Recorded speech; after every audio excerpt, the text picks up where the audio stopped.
تازه د ملا یعقوب تون غبرګون ایران ته.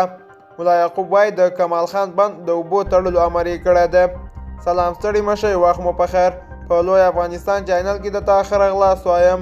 د نویو تازه خبرونو دپاره درسره لوی افغانستان چینل سبسکرایب کړئ. تازه د ملا یعقوب نوې څرګندونې د ایران په اړه. ملا یعقوب وایي د کمال خان بند د تړلو امر یې وکړ.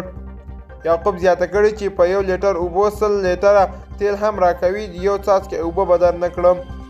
که د هر یو څپیړ او جبر پوښتنه به در نه کوم او حساب به در سره کوم.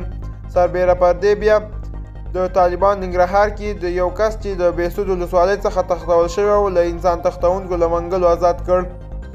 ننګرهار کې د طالبان د امنیه قمندانۍ ویاند عبدالصبور زابلي نن یکشنبه 21 د اوري د اطلاعاتي روز ورځپاڼې ته ویلي ځواکونو یې د ننګرهار ولایت مربوطاتو کې د چاڼیزو عملیاتو پر مهال د احسان الله په نوم یو تن چې د 28 ورځو وړاندې د بهسود ولسوالۍ څخه تښتول شوی و د انسان تښتونکو له منګلو ژغورلی دی.